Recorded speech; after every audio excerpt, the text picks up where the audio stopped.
Why should we maintain a normal range blood sugar level? And that is our topic of conversation today. A non-diabetic individual maintains a normal range blood sugar due to the normal hormonal and metabolic activities of the pancreas and the liver. This is done by storing glucose as glycogen in the liver to make the blood sugar level remain steady between meals and during sleep. When blood glucose falls, cells in the pancreas secrete glucagon from the alpha cells of the islet cells, and glucagon instructs the liver to convert the stored glycogen to glucose, making glucose more available and sustained in your bloodstream.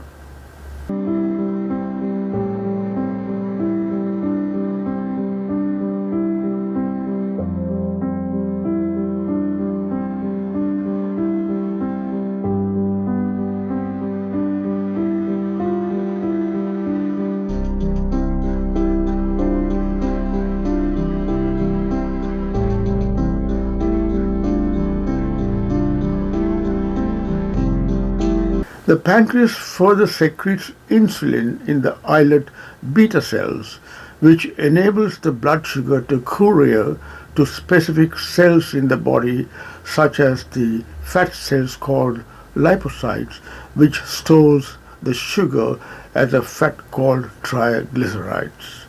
This process is called lipogenesis, where the excess acetyl-CoA generated by glycolysis, that is breakdown of glucose, is converted into fatty acids, triglycerides, cholesterol, steroids, and bile salts. These stored triglycerides, when released into your blood as blood triglycerides, may increase the risk of diabetes, and diabetes increases triglycerides level too. The two are intertwined. So if you are a diabetic with high triglycerides in your blood, you are at a greater risk of heart attack or stroke than those with normal triglycerides level. The important lesson is that one should lower the intake of high glycemic foods to avoid this situation.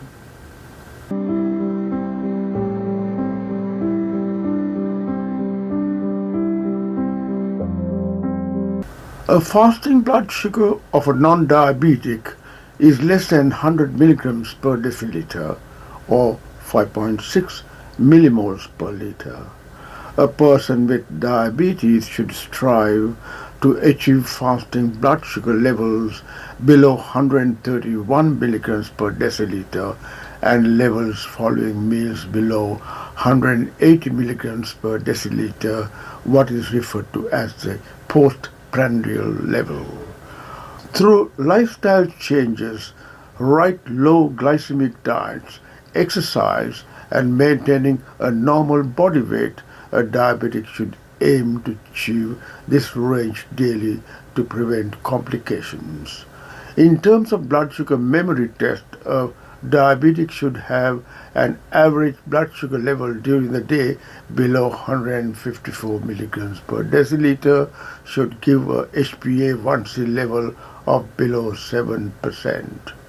So the question arises why a diabetic should strive to achieve the above ranges, and what happens if you just eat, drink, and be merry with no concern to your blood sugar levels.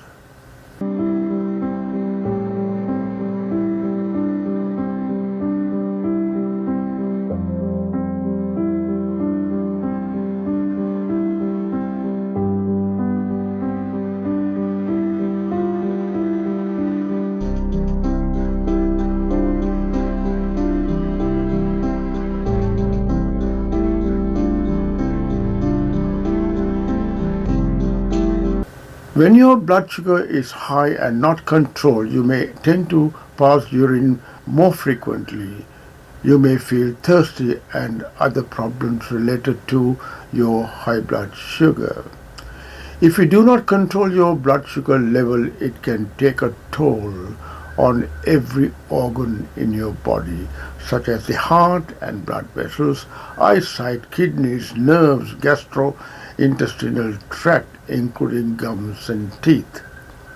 How does increased blood sugar affect the heart and blood vessels? Increased blood sugar affects the blood vessels in many ways. High blood sugar can decrease the elasticity of the arteries and make more resilient or resistant to the pressure from the heart pumping blood, resulting in high blood pressure. This leads to narrowing of the blood vessels, reduces blood and oxygen supply to the internal organs, including the heart muscles.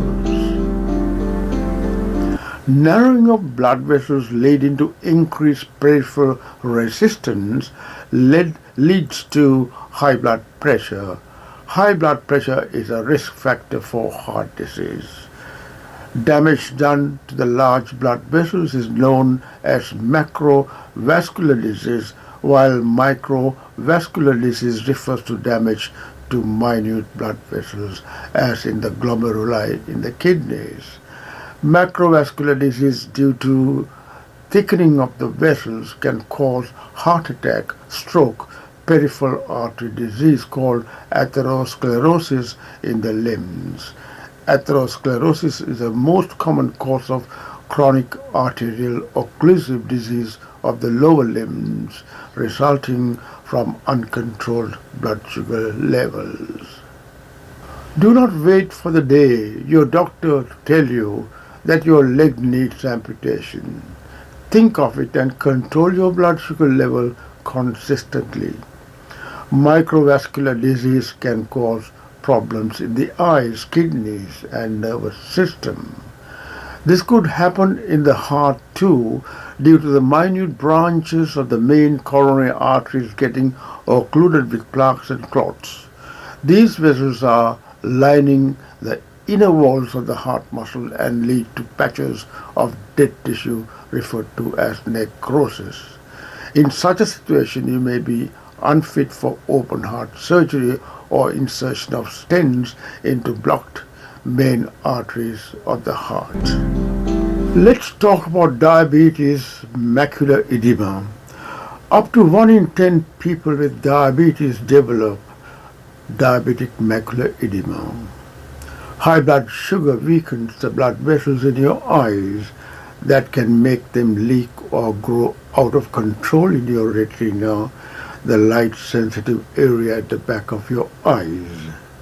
This is called diabetic retinopathy. When fluid seeps into your retina, it can cause diabetic macular edema. There is no cure for diabetic macular edema, but treatment can help slow progression of the condition and prevent blindness. A healthy lifestyle, exercising regularly, eating lots of veggies, fruits, and tight control of sugar levels are recommended when you have macular edema. Now, how does diabetes cause kidney damage? High blood sugar levels with time can cause damage to the minute blood vessels in your kidneys. Diabetic nephropathy or chronic disease of the kidneys have no symptoms during the early stages. Having high blood pressure with uncontrolled diabetes will cause early kidney damage. The damaged kidneys filter becomes leaky and lets albumin from the blood leak into the urine. This is referred to as microalbuminuria. It is good to know that most people with diabetic kidneys may not progress to kidney failure needing dialysis. Your doctor will do a blood test to assess the kidney functions routinely when you are a diabetic. There are 2 important tests that he will get done in addition to the blood electrolytes, that's blood creatinine level and EGFR. EGFR stands for estimated glomerular filtration rate. EGFR is the best test to measure your level of kidney function and determine your stage of kidney disease. A normal EGFR for adults is greater than 90 milliliters per minute, according to the National Kidney Foundation. With age it drops, and when it drops below 60 milliliters per liter per minute, you are having early chronic kidney disease. A diabetic can maintain his blood sugar level within the normal range like a non-diabetic with proper low glycemic fiber rich diet, regular exercise, keeping the weight down with or without medication, eradicating stress factors through the practice of yoga. It is important to take fish oil as a supplement for blood vessels' health to keep them soft and elastic. Now let's talk how diabetes could damage your nerves. How does high uncontrolled blood sugar damage your nerves?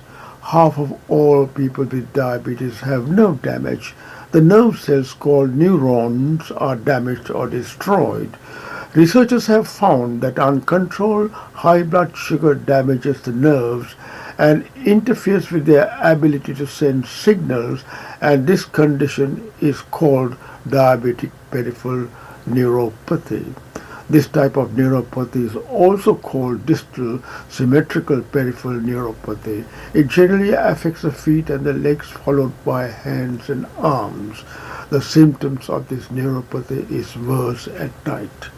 You may have numbness and reduced ability to feel pain or temperature changes. Some may feel tingling and pins and needles, cramping of muscles and so on. Nerve damage from diabetes cannot be reversed because the body is unable to repair nerve tissue that have been damaged. You may be having early diabetic neuropathy, but the symptoms often do not begin until many years after diabetes has been diagnosed. The carbs you eat in your daily food is converted into glucose in the gut. If you eat processed carbs like white bread and white rice, your blood sugar immediately will rise in the blood. If you have uncontrolled diabetes, there will be spiking of the sugar level in your blood. It is always advisable to eat unprocessed carbs if you are a diabetic, so that the absorption of glucose from the digested carbs will be slow. In non-diabetics, the glucagon secreted by the pancreas and the prompt insulin secretion will normalize the blood sugar level within 2 hours. But unfortunately, this God-given control is lacking among diabetics. With strict discipline, diabetes can be reversed, but cannot be cured, whatever the pundits say. Exercise daily to reduce the insulin resistance and make it more sensitive. That is the answer to reverse diabetes. Hope this video talk was useful. Take care and goodbye for now.